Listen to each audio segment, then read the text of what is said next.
morning, everybody. It is a wacky Wednesday.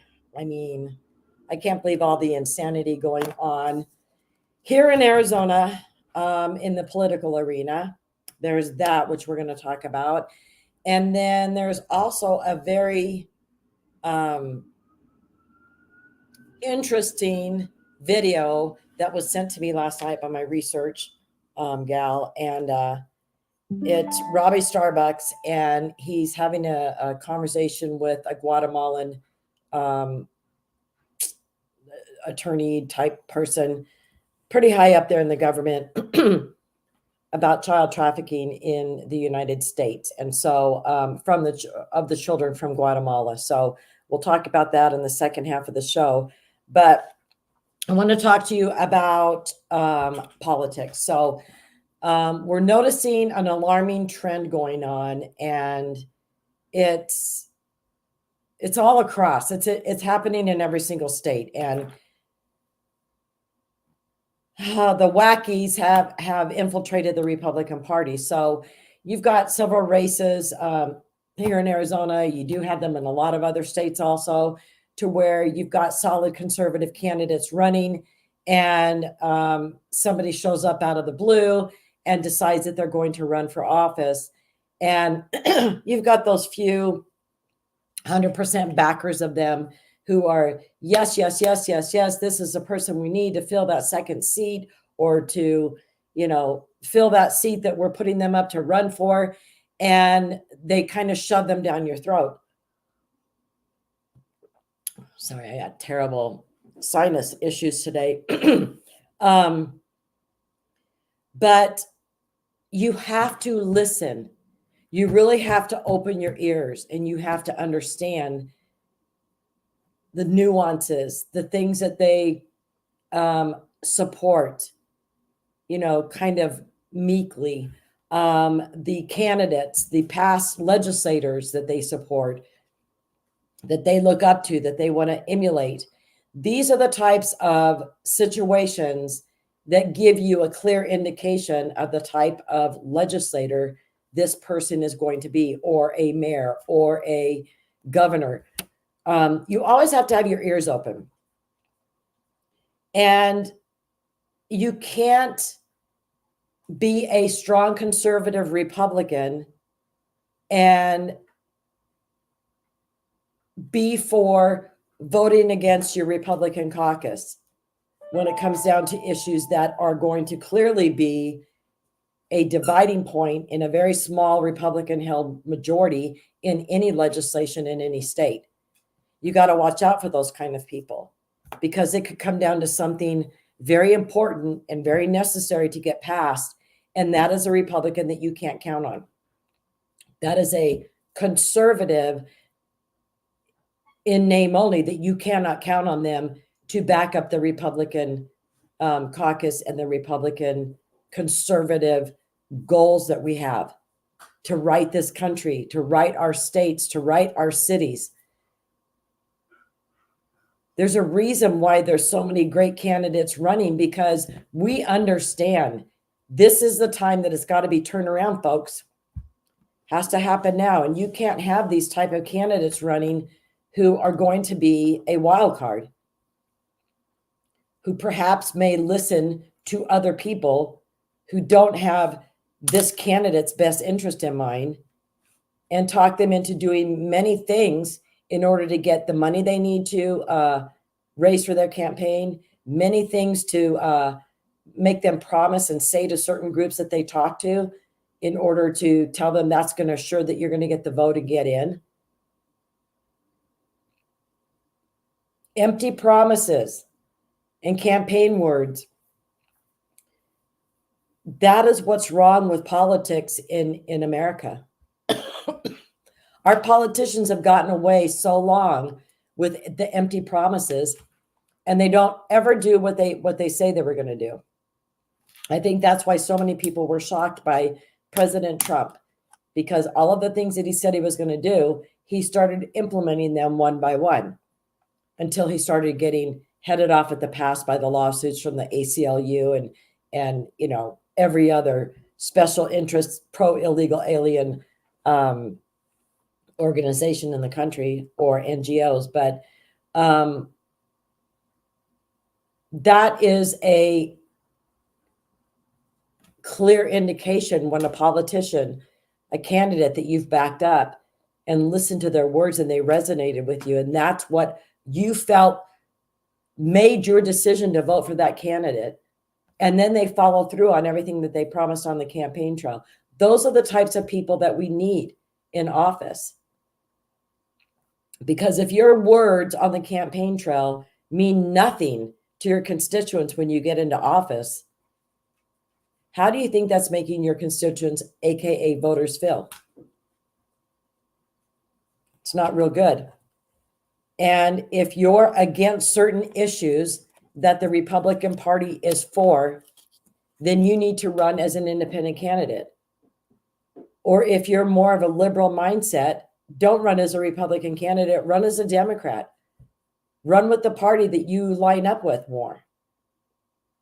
And if there's a little of both parties that you line up with, then run as an independent candidate.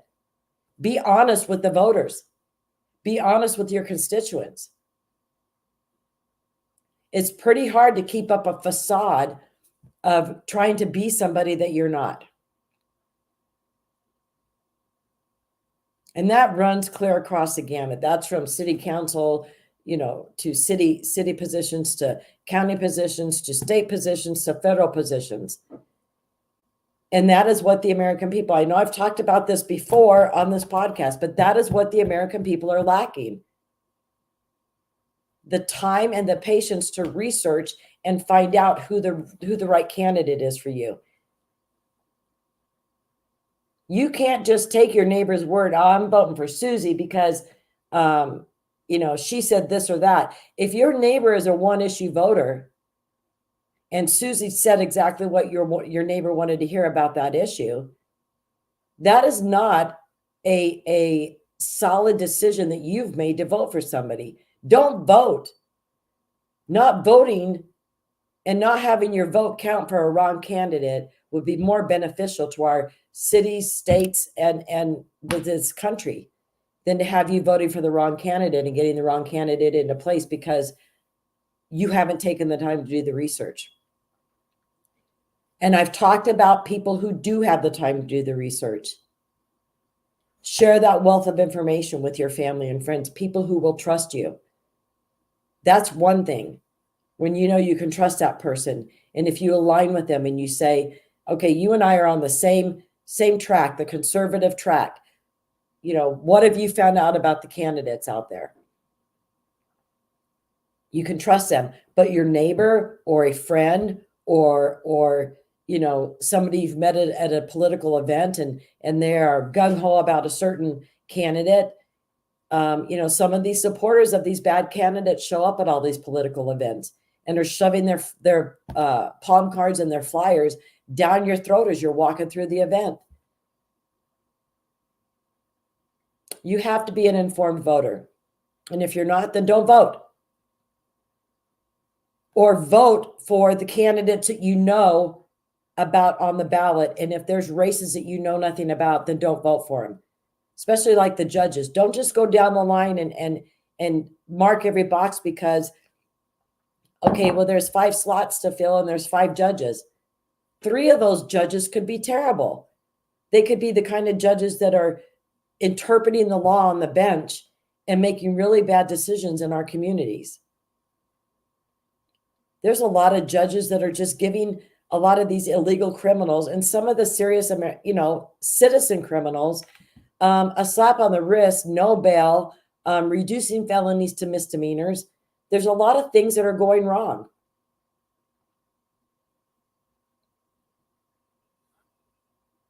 So be sure of who you're voting for. And like I said, get that ballot and vote for the people that you're sure about. And if you come upon a race and you're like, what do I do? I haven't heard of any of these people. Then don't vote for any of those people because you could be voting for the wrong person. And as we saw in Arizona before, it could take just 280 wrong votes and you could have a crappy attorney general in the state of Arizona. So that's really, really important. And I mean, I'm probably going to be saying this from here until November and reminding people of this on this podcast. It's just not good practice. It's not good. It's not being a steward of your, privilege to be able to vote in the United States and in your city and in your state.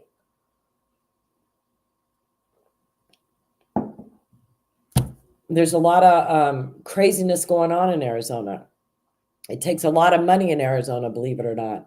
I mean, the Democrats outspent us candidates here in LD9 on the last election by 4 times. I think it was $2.5 million they spent here in LD9. These jobs, these legislator jobs, is a $24,000 a year paid position for your time and your inconvenience. Because a lot of these people have to drive many, many miles to get to the Capitol to be in the session. So why are the Democrats willing to give that much money to these candidates to win these positions? Because they got activists involved. The current representatives that we have here in LD9, we have an LGBTQ activist holding one seat, and we've got a ranked choice voting activist holding the other seat. That's what they're all about. And that doesn't represent our legislative district. And people are going to find that out this time around. Who's representing you? Who's your representatives? Do you know? Have you looked into them? Your state representatives, your state senator? Most people know about their federal, your U.S. congressman or their senator. But what do you really know about the state representation that you have?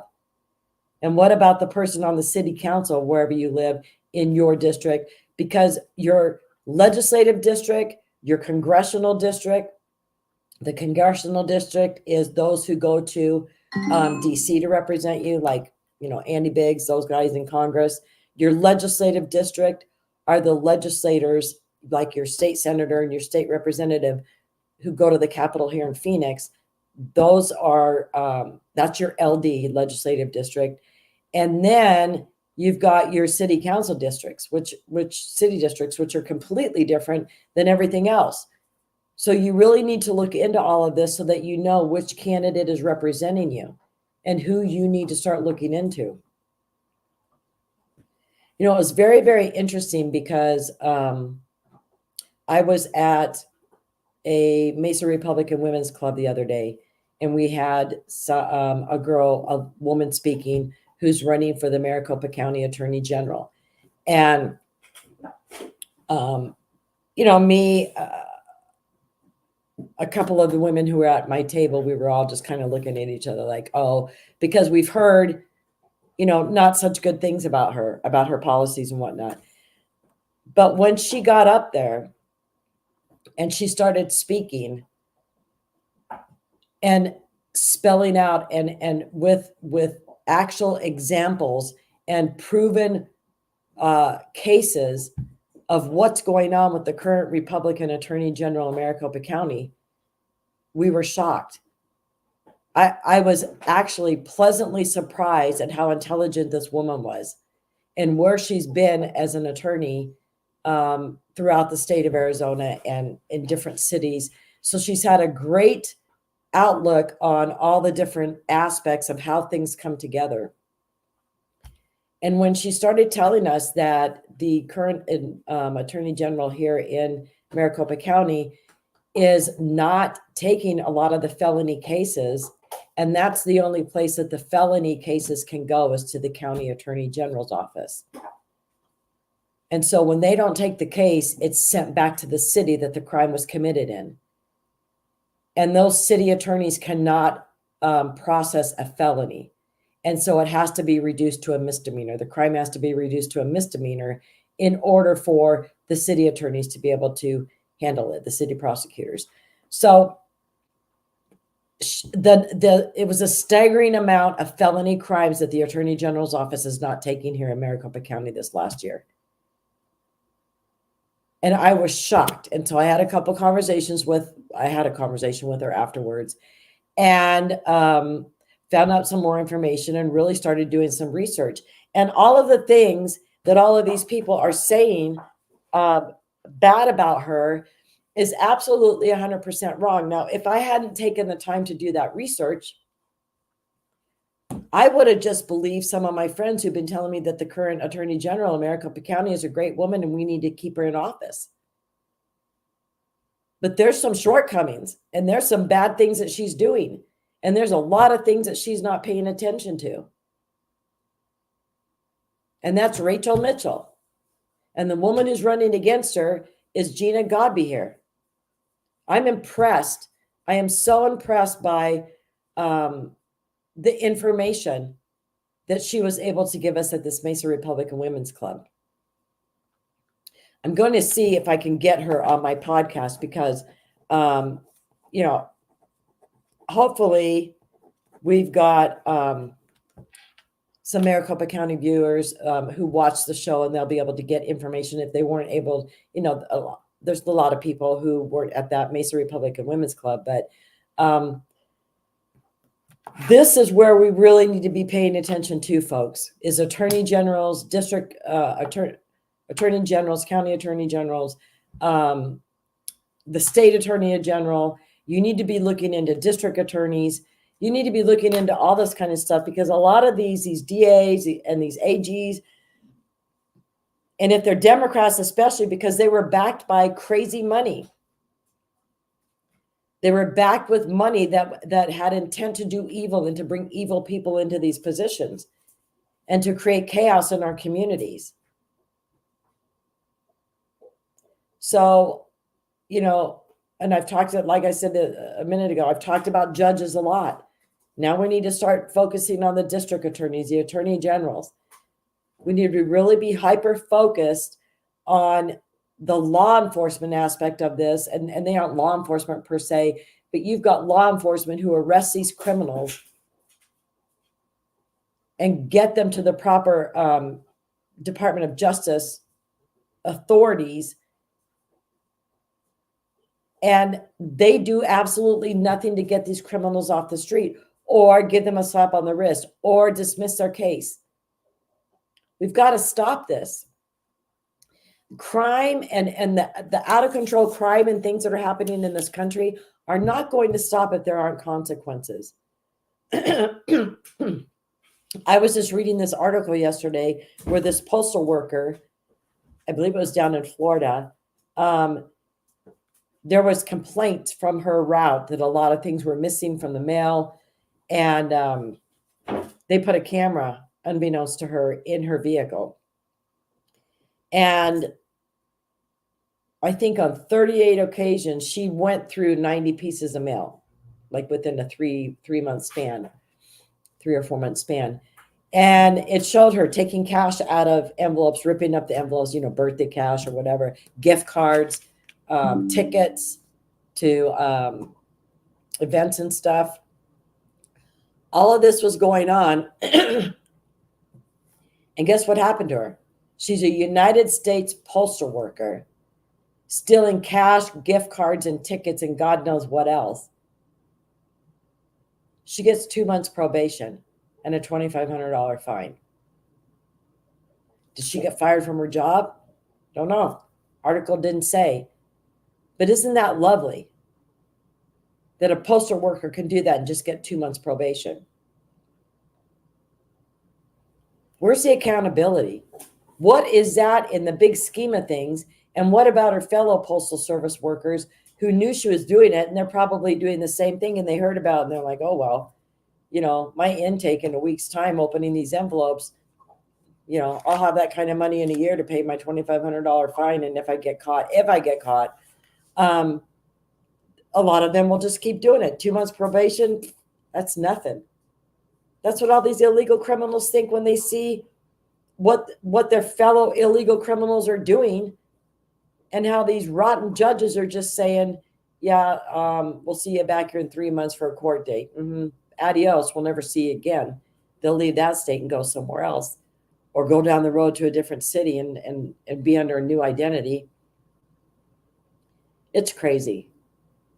And it's really scary what's going on with the Postal Service because, this new system that they've put in place, I guess, is really wrecking havoc with the processing of the mail. And there's tons of packages, letters that are being lost. People are ordering things and it's supposed to be mailed to them and it doesn't show up. And friends of mine have had conversations with them, and the postal workers are like, yeah, this is the worst thing that they ever did. And now it's another election year coming up and all these ballots, what's going to happen to them? Which is true. We've got to be worried about this. So even if you get a mail-in ballot, I urge you to carry it down to the polling place and turn it in yourself. Do not put it in the mail.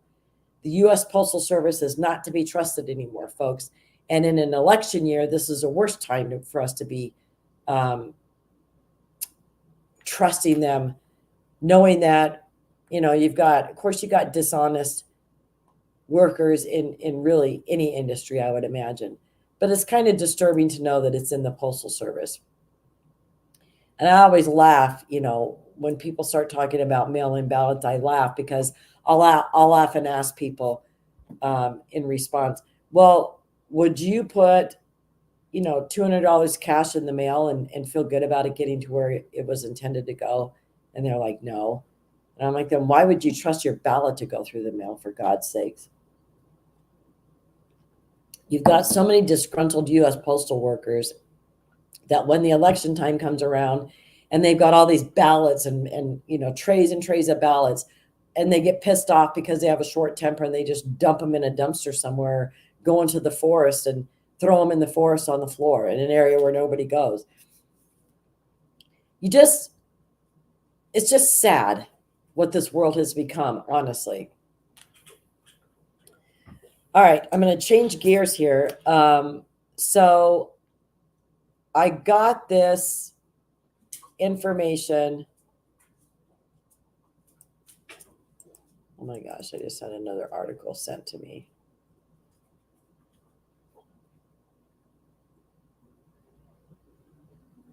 All right, I'm going to show you this. This just came over. And as horrific as this may be, this is the kind of things that you all need to see and you all need to hear about. You all need to spread the word. Because this is not what the mainstream media will tell you. So, you've got New Mexico prosecutors.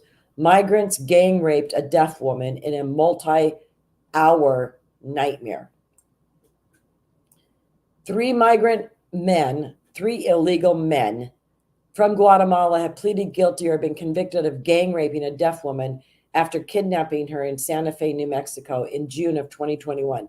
Now, we are 3 years later, folks, and they're just getting around to prosecuting these dudes, these pieces of crap.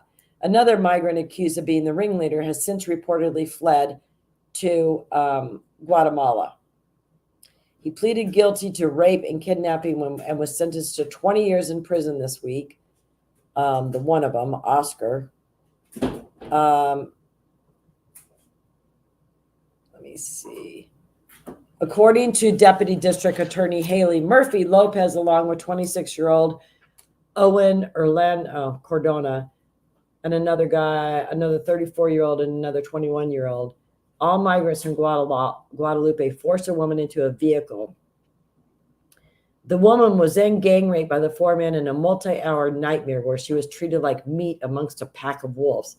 Some of the rape was filmed, and after gang raping her, the men dropped her off at her residence. The woman rushed to report the incident to police and take a sexual assault exam at a nearby hospital, which, by the way, is what should happen if you are raped by one or by multiple people. You need to go to the hospital. You need to tell them you've been raped, and you need to have a police report filed so that if you end up pregnant, you want to get an abortion, you have the proof of what happened.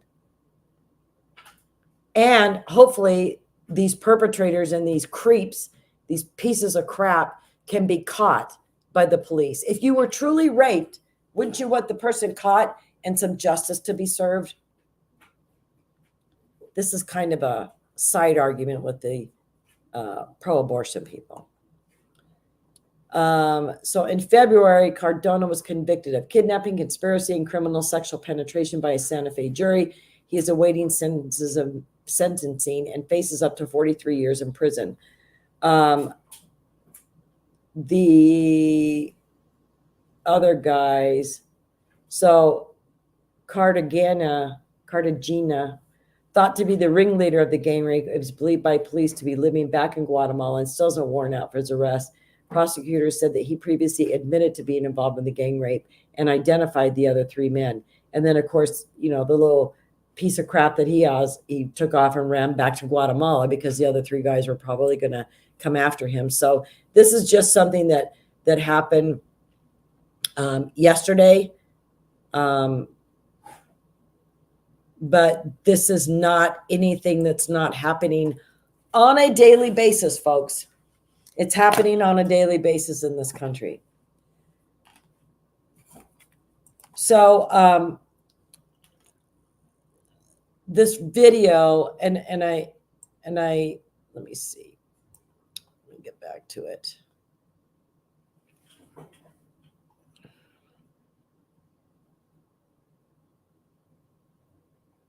Oh my gosh. Oh my gosh. Eric Adams suggests migrants could fill New York City's lifeguard shortage because they're excellent swimmers. Are you kidding me? He actually said, I'm stunned every day, honestly. This, I'm going to share a couple articles with you before I get to that video. That's stunning.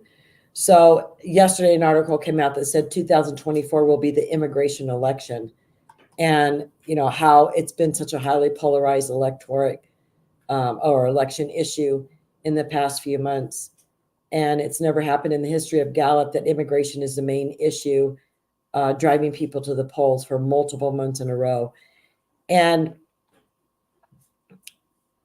almost half of Republicans polled say they're more concerned about increased immigration than the state of the economy, compared to only 8% of Democrats.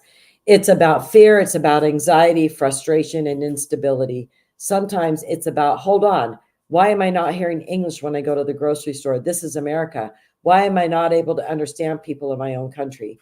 Sometimes it's about economics. I feel really unstable in my job. I can't even make ends meet. And now people are coming in and are going to compete against me.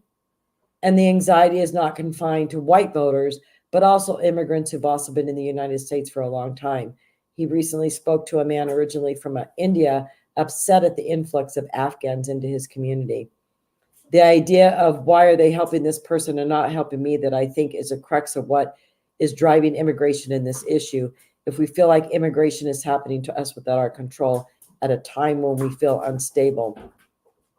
75% of Hispanics in the U.S. describe the recent influx of migrants at the border as a major problem or a crisis. Almost as many Hispanics are critical of the way the U.S. government is handling this situation also.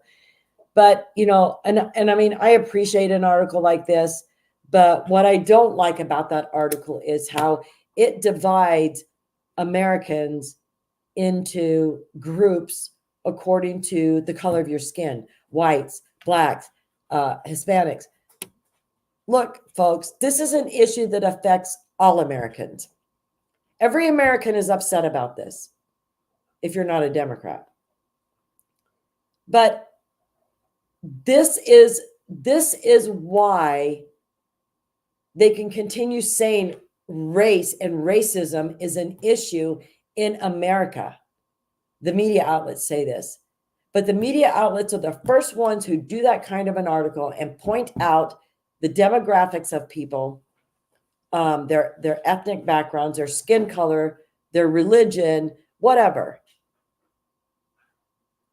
It comes down to this, and it's black and white, folks. You're either a citizen of the United States or you're not. You're illegally present in our country, period. We got to remember that. I'm sick. I'm sick, so sick of how the media does this. And there was the Arizona Republic is a complete liberal rag newspaper here, and they I mean, I remember the Arizona Republic being delivered to my family home. That was the newspaper that my mom and dad read all the time. Can always picture my dad coming home after work. He would read a little bit before work, but sitting down after work in the living room and read the paper before dinner. But it's become such a liberal rag, just like the Copper Courier is down in Tucson. Can't stand that media group.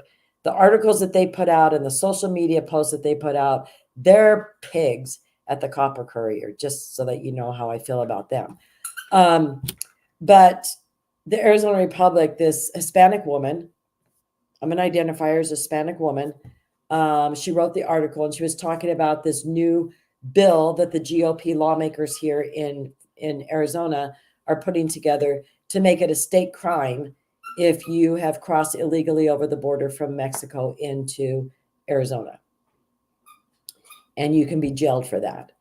And of course, they're going on and on and on. If your skin color is brown and they pull you over, and they can pull you over, and if you don't have a driver's license, if you don't have this, if you don't have that, and making it out to be like SB 1070, the big controversial bill that Russell Pierce had put through here regarding illegal immigration.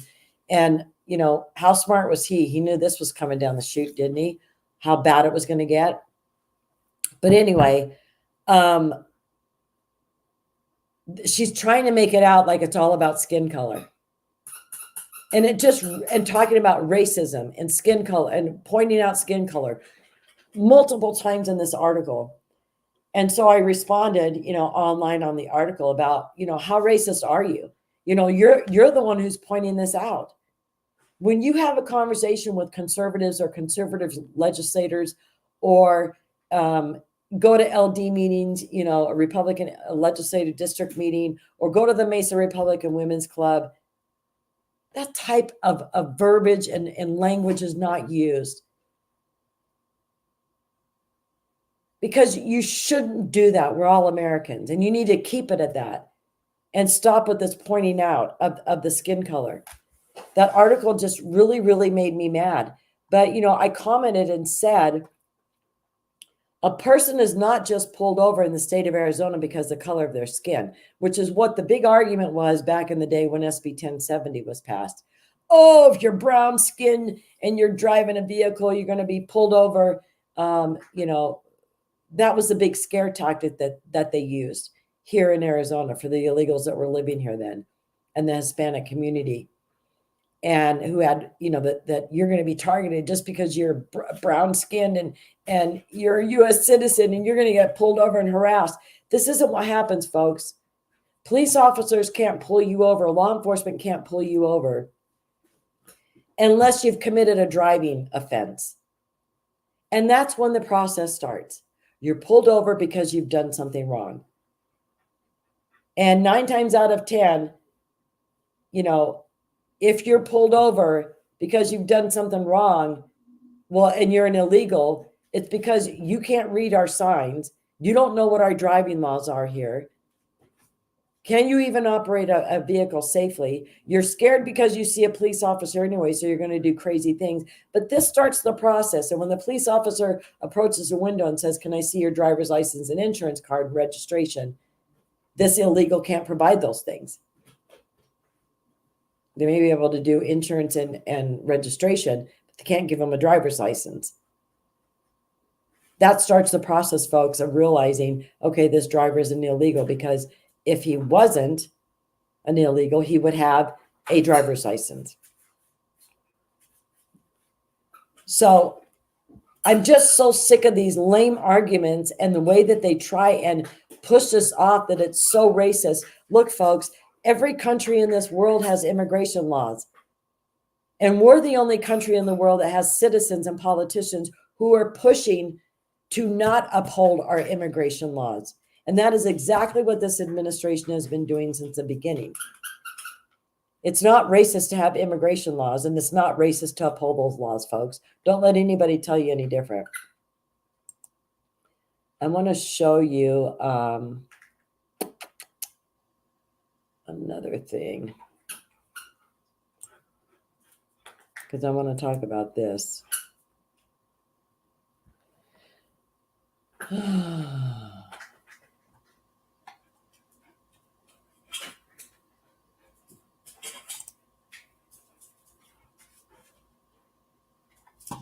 All right, let me get back to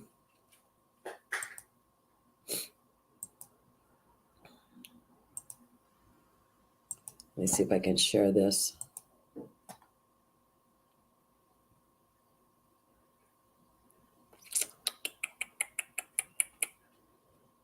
Whew.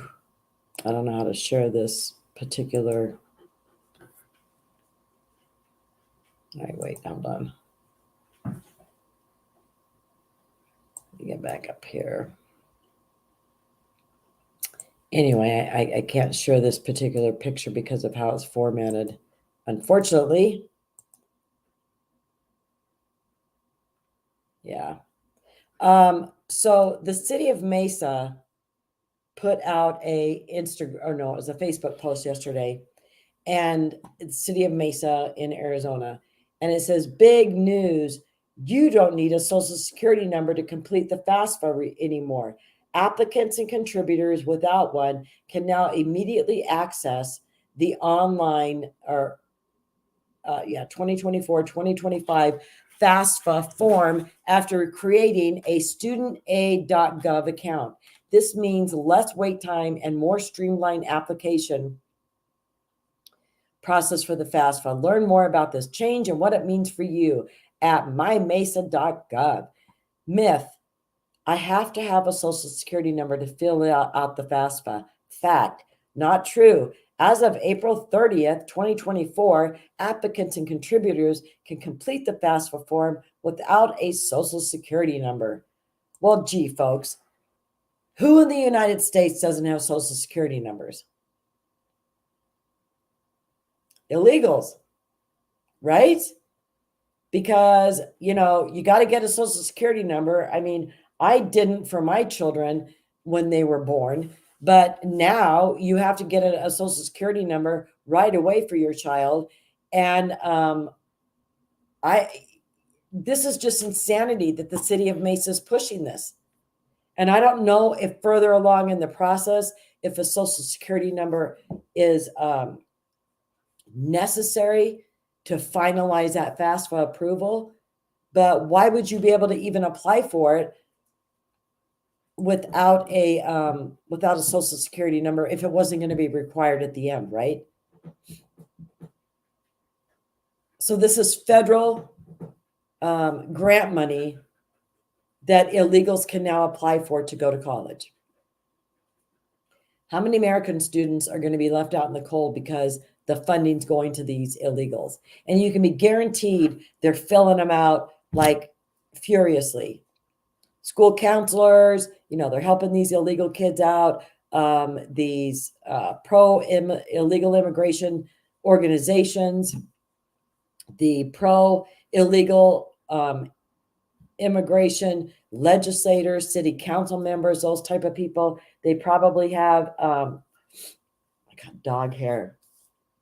Probably have little gatherings, organizational meetings, and have these students come in and help them fill these applications out. It's just downright terrible that we've lived here, born here, we're U.S. citizens, we've paid taxes, we've contributed to society, and we have a whole invasion happening in our country, and these people are going to take precedent over us from here and into the future.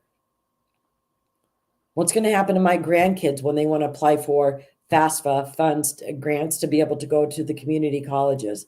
What's going to happen to them, or take online classes after they graduate from high school? They're going to be turned down because the funds are all dried up.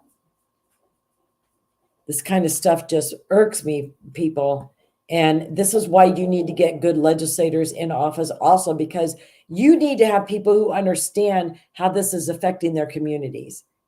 So many legislators do their gig and go out and door knocking and have all these people throw money at them, and they can throw these big elaborate events and get people out and fundraise, and people are just throwing more and more money at it because, oh my God, you're so great. And then they get in there and they don't even know what they're there for.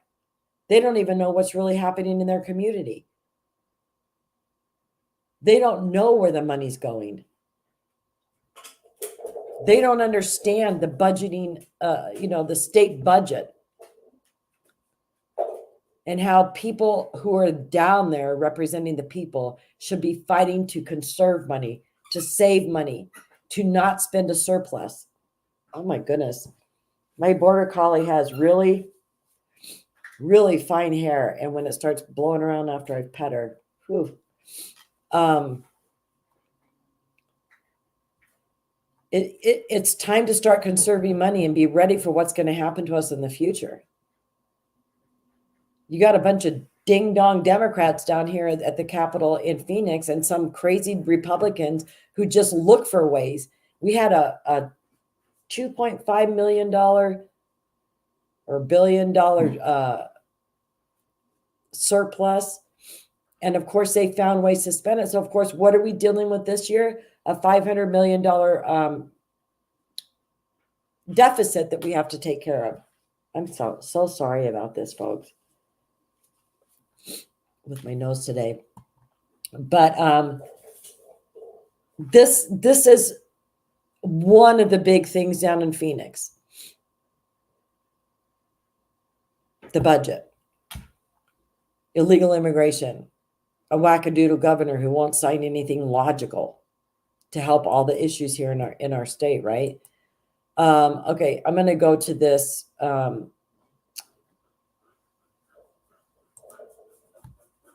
It's a tweet.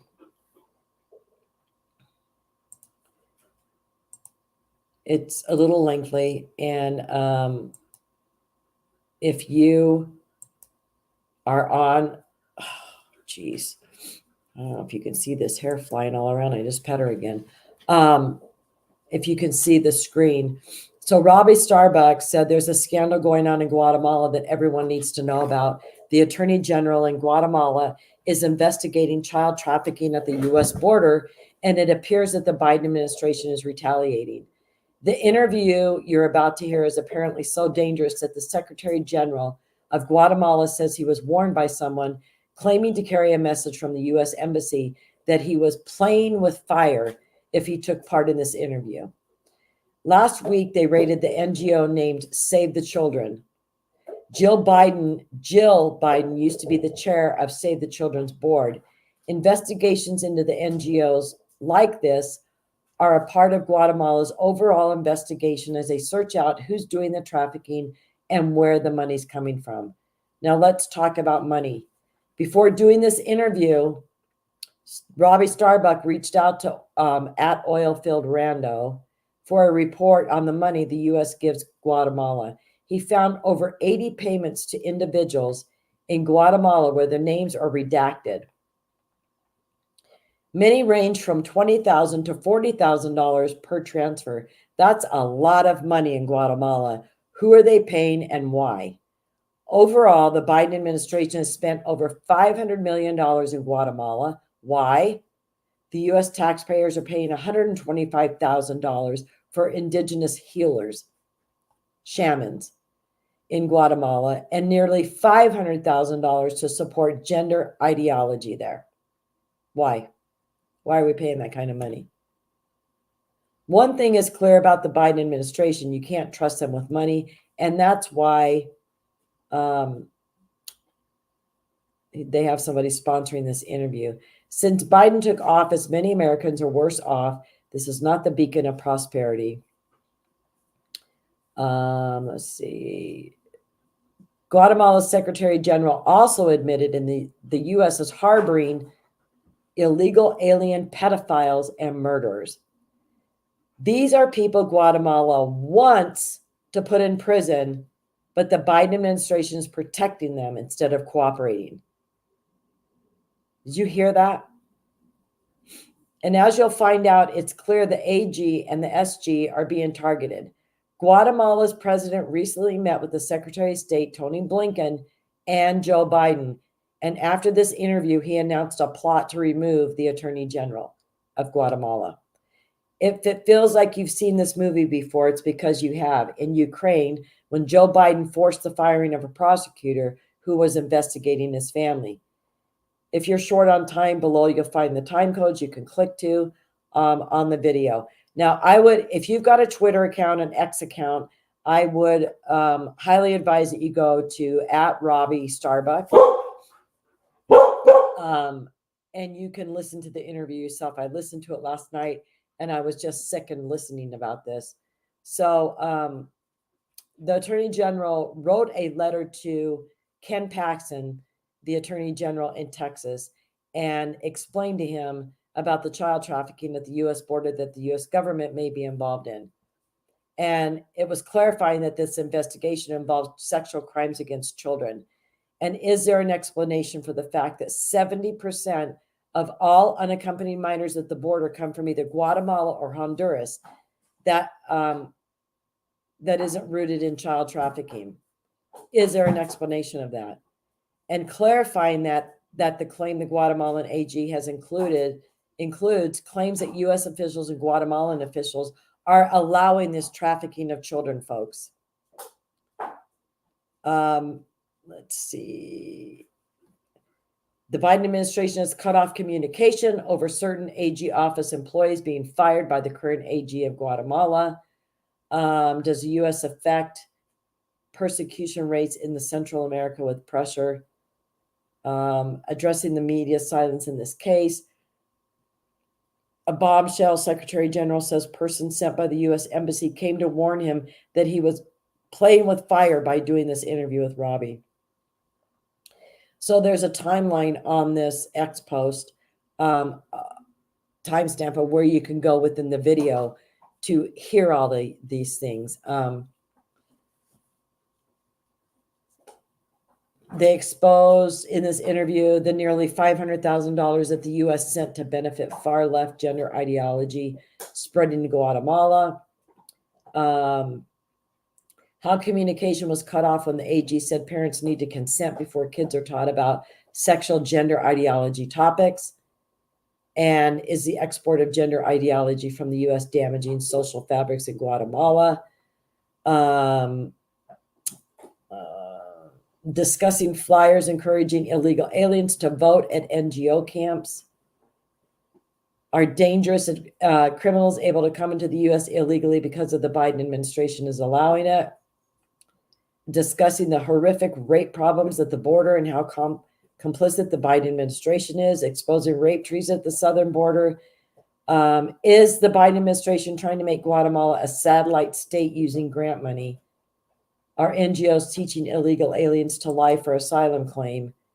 And bombshell, the Guatemalan Secretary General admits they have criminals on the run in the U.S. who are being harbored by the U.S., including pedophiles and murderers. So this is a 49-minute video. And NGOs from the region allowing this. And yet the guy who's wrote this letter, and I would highly recommend, I'm not going to play it on here because like I said, it's pretty lengthy, but I would highly recommend that you go to Robbie Starbuck on, I'm going to put this, let me see, @Robbie Starbuck.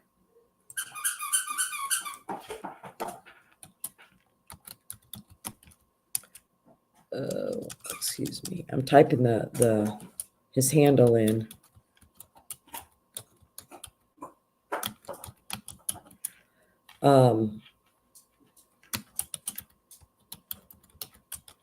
So that you guys can go and see this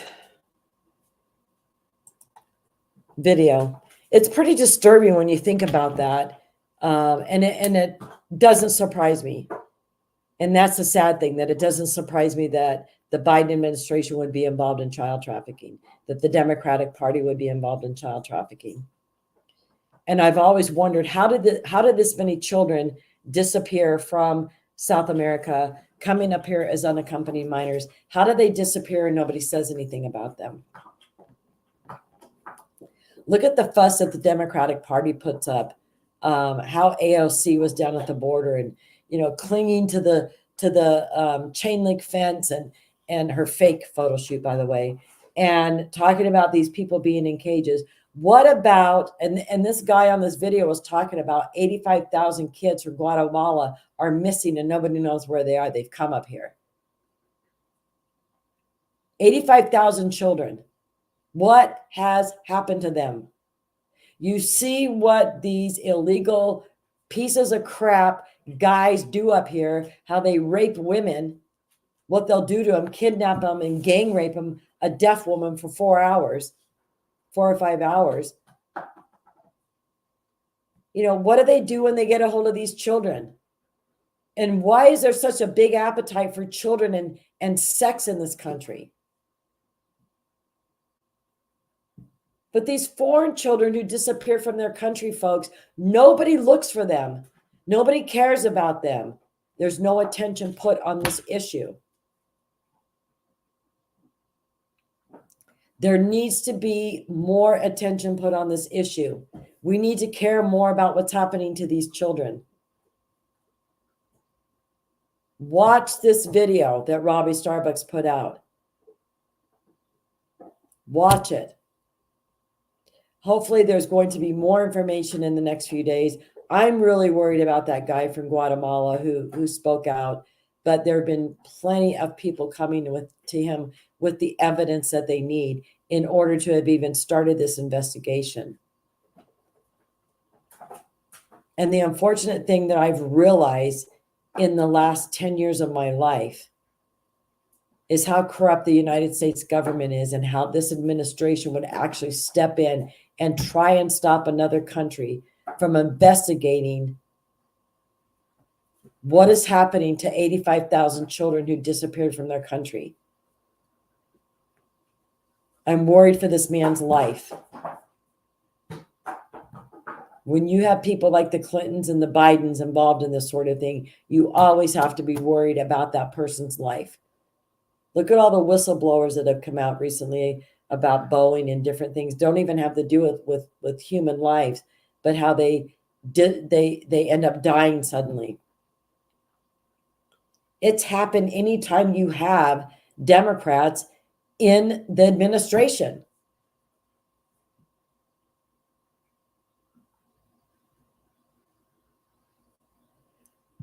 I don't know. I don't know how much louder I can scream and yell about paying attention to illegal immigration and finding things out and putting pressure. Getting the right people in our administration will be a start. To get Trump back into the White House is going to be the first step. But I'm really worried of how this is all going to play out and how he's going to be able to accomplish this. There's so many of them, illegals in our country. There's so many evil players. There's so much money, evil money, that will bring probably 10 times the amount of lawsuits against Trump this time when he's in office. And all I can say to him is, you just need to forge forward and keep doing what you were doing. Finish off what you were there to do. Drain the swamp. Get rid of these people. We can't be afraid to bring the truth forward about these Democratic criminals that are getting away with murder. Tomorrow on my show, I'm going to have Shelley Boggs, who is running for superintendent of Maricopa County Schools. And it's going to be a very interesting conversation, so I hope you join me. And this is a clue to my dog when I say that she knows that I'm going to get off the podcast. So I hope you all have a wonderful evening, and I will see you tomorrow.